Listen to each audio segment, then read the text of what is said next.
Considering how difficult they are to get, creator points are often considered the be-all end-all of Geometry Dash. It's a goal that a lot of people set for themselves. There are 3 possible level ratings you can achieve in-game, that being a star rating, which is for bad levels that RobTop feels an urge to rate for some reason, the feature, which is for good levels, and lastly, but certainly not least, the epic feature, which is for levels that go above and beyond the Call of Duty and manage to be fantastic rather than just being decent. At least, that's what it was supposed to achieve. In reality, the epic feature has been pretty much forgotten and isn't really an indication of a good level at all. And at the end of the day, it's just one extra creator point and a sick looking ring around your level icon. That's it. But obviously that wasn't the intent of the feature. Surely, RobTop knew what he was doing with this feature. Surely, RobTop intended for it to be an indication of quality, rather than an indication of luck. Surely, RobTop added this for a reason. From when it was initially released to how it's perceived today, with this video I intend to go deep down into this feature's history to figure out what exactly went wrong. My name is Synthi, welcome to my channel, and this is why the epic feature failed. Also, just a disclaimer, I might get some stuff wrong here and there, because some of the stuff I'm talking about doesn't have much information surrounding it, and it's mainly just me discussing what I've observed in the community over the past couple of years. Anyway. Let me bring you on a time-traveling journey of mediocrity and/or conformity as I bring you back to late 2016. The dark age of Geometry Dash level design. At around this point in time, generic levels were dominating the featured pages, to the distaste of a lot of people in the community.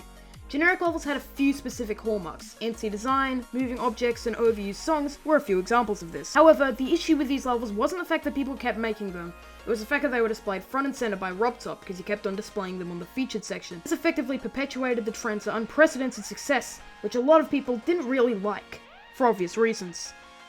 And it begs the question, if this type of stuff is going to be displayed front and center, why bother making good levels? If the levels with complex, original design aren't rewarded, what's the point in trying? Even some of the creators admitted that their level design was boring, such as Lilbin, who actually managed to get over 500,000 likes on one of his levels. Also, I feel the need to mention that while Lilbin frequently discussed his design being boring and how much he didn't care about the haters, he never really made any efforts to evolve his style at all. He just kinda did the same thing for 2 years. But I'm just a hater, I guess I don't really have an opinion. So anyway, RobTop frequently rated generic levels, causing them to become the norm for level design in the next coming months. But why? Well, the answer to that question is rather insidious to say the least.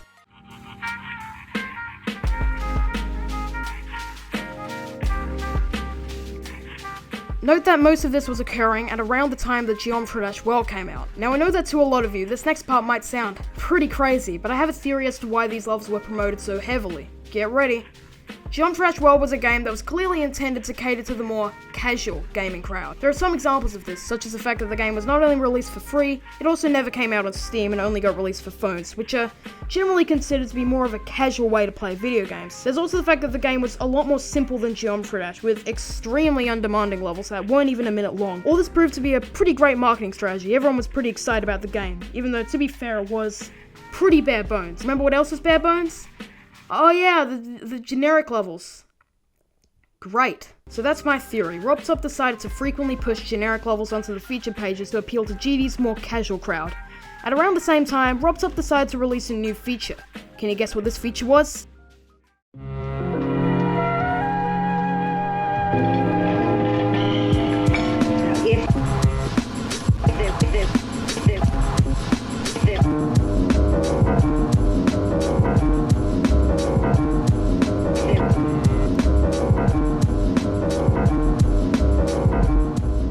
The epic rating was released to the public without much explanation.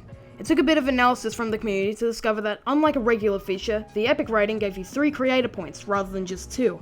So clearly, it must have been intended to be an indication of quality, right? The epic feature wasn't given to very many levels at the time, but the levels it was given to weren't very good. Most of them were either just slightly above average or they were extremely mediocre.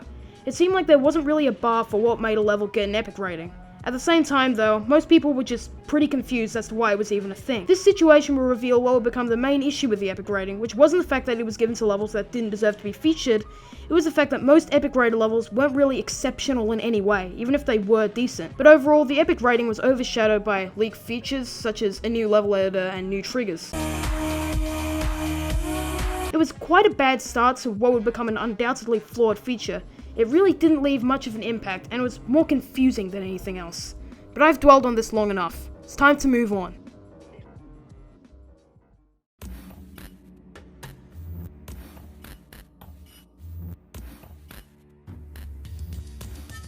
Around this time, Geometry Dash was relatively stagnant. Though not as bad as the community state is now, hype surrounding the game was quite low around this time. It wasn't that bad, and the community stuck with the game. However, the people were getting impatient for 2.1, which was the next big update in line. But in January 2017, Yatagarasu was verified by Truster, and directly after that, RobTop surprised everyone by releasing the long-awaited update, and it made the game explode in popularity.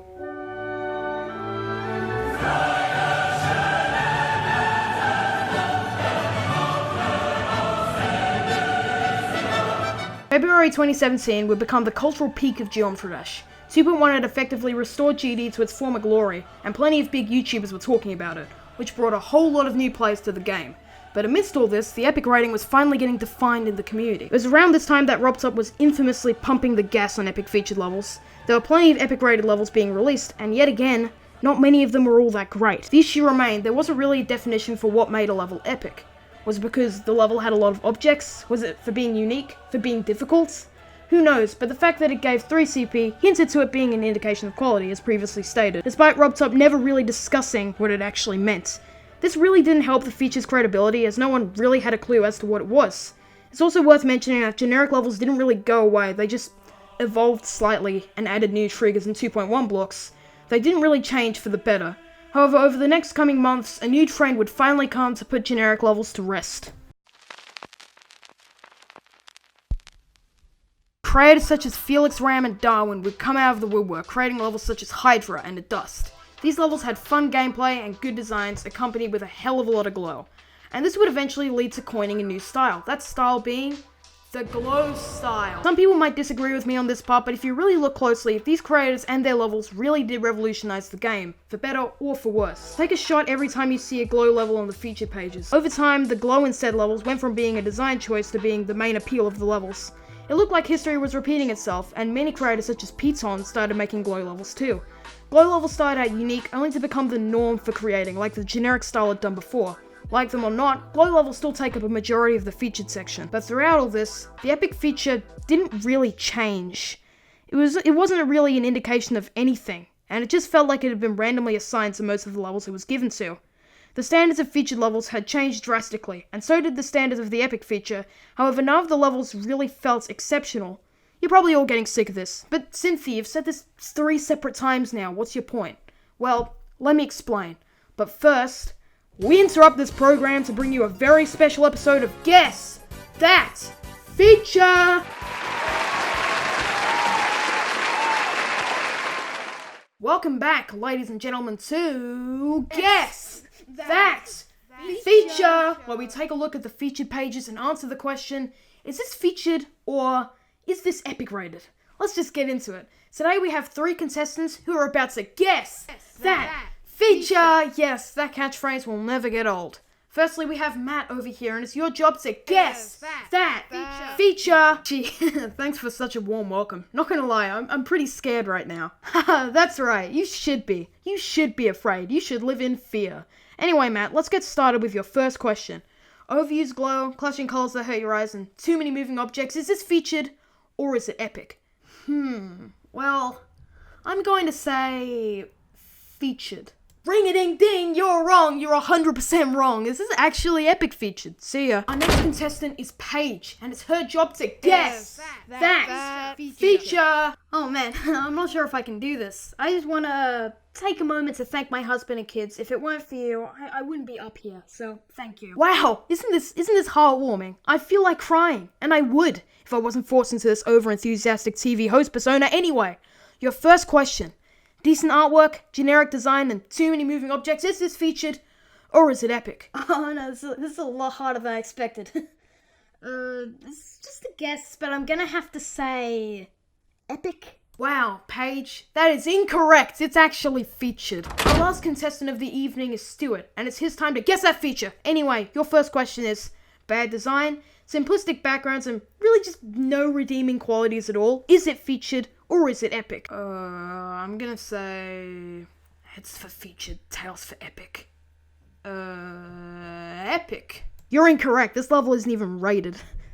Please rate Star Strike by Stop Start. It's bloody fantastic.